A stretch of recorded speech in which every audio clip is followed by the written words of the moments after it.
So our final update to the tier list is here. And I feel like I've done each of these just a tad bit early, but a lot of the characters that we've actually gotten so far have been pretty straightforward when it comes to their potential. We've had two characters that came out with this recent season pass that may have given off the wrong impression from the start, aka Daki, or a character that was seemingly weak, but a lot of people thought she was a little bit better, aka Nezuko. I was kind of right on the money with both these characters. I really don't think Nezuko is as strong as people are claiming. Regardless of the damage that she outputs, she just struggles way too hard against a lot of characters. And Daki was definitely a lot better than a lot of people gave her credit for, considering that they thought she was the worst character in the game. And now with GYUTARO, and I thoroughly believe that this character's potential is very straightforward.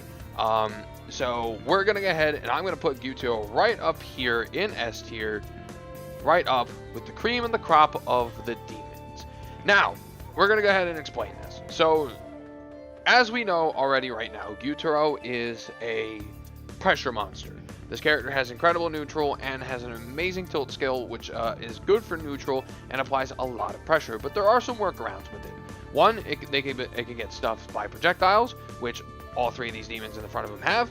And two, when it comes to Slayers, if you switch out, the tilt skill will actually continue to target the previous Slayer's position, making the new Slayer that came in not affected by its targeting. Now, this is a fault in of itself because you have to use an assist bar in order to get away from this, but Slayers want to use switch tech a lot, especially teams built around it. So, it's not too much of a problem, but it is still, in a sense, getting them to waste an assist bar just to make themselves free of your mix. If you were any of these demons down here without projectiles, you gotta hold that shit, dude. This thing will be on your ass 24/7. So it's still a strong ability, but it has its shortcomings to really balance it out. Tilt skill, if you think Gyu is a mid-screen monster, tilt skill is GYUTARO's bread and butter. This thing is incredible. Dive attack is plus on block. He's got insane guard pressure ability with dive attack as well. It does insane guard pressure. The fully charged guard skill. GYUTARO has a lot. But why am I putting him slap dab in the center of S tier? Why is he not better than these three demons? And it's mostly just because of the matchup. When it comes to GYUTARO facing off against Enmu, Susamu, or Akaza, he struggles in the aspect that all three of these characters have projectiles that completely mitigate everything he does. It's really hard to contest Akaza when it comes to being the best character in the game. While GYUTARO really does have a lot of things that are pressuring, he does have a lot of things that make him unsafe, while Akaza, at the end of the day, only really has two moves that make him unsafe, and one of them you only use at the end of combos, which is Collapse. The other one is Compass Needle, which needs to be read. You need to read Compass Needle, otherwise you're getting hurt. Susamu can just snuff a lot of his pressure for basically free.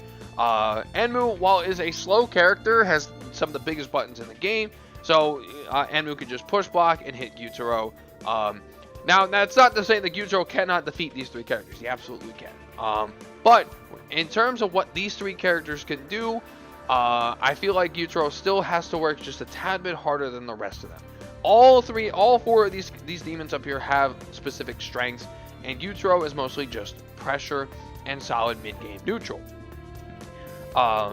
So, whereas what he does, whenever it comes to fighting anyone else below, or even the other ones above, I feel like he has to work just a tad bit harder than the rest, because you have to constantly be keeping up that pressure. You have to constantly be on top of your opponent to break that guard, and you gotta actually visually read your opponent.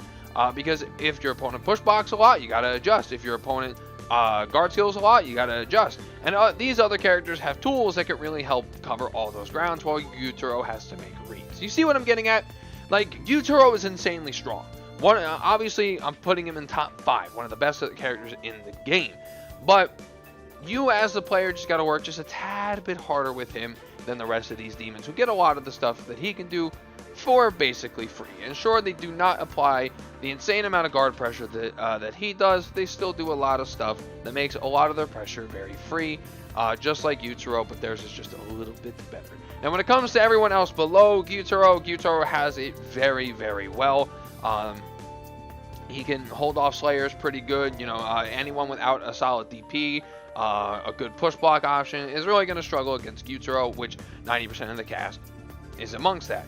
Daki is an interesting matchup for Gyutaro, but I feel like Gyutaro's pressure is just so much stronger and his neutral is so much better that I really do think that obviously Daki's placement down here and his placement up here is a good indication of that. So overall, Gyutaro is definitely top 5 in the game. I do think he is absolutely one of the best characters in the game. I did mention this in my previous videos on Gyutaro that I did believe he was S tier, and this is where I decided to put him.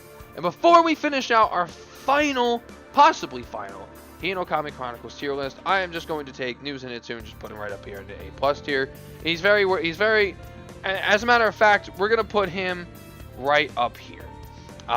He's definitely, from my time of using him, he's definitely shown me a new light. I do think this character is a lot better than I gave him credit for. I was actually kind of just a tad bit wrong about a few things with the character. I feel like his pressure is a lot stronger than I gave him credit for. So we're going to scoot him up a little bit.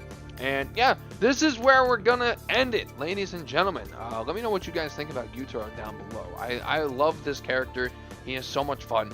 And while he is, in my eyes, a top 5 character, he still has some shortcomings that do make him very balanced. And I do think he is a fantastic addition to the possibly the final character addition to Demon Slayer, the Hino Kami Chronicles. So let me know what you guys think of the list down below. Let me know what you guys think of Gyutaro yourself. I would love to hear you guys' thoughts and opinions on this. And yeah, this might be the last time we do a tier list. So thank you guys so much for watching. I hope you enjoy, and I'll see you next time. See ya.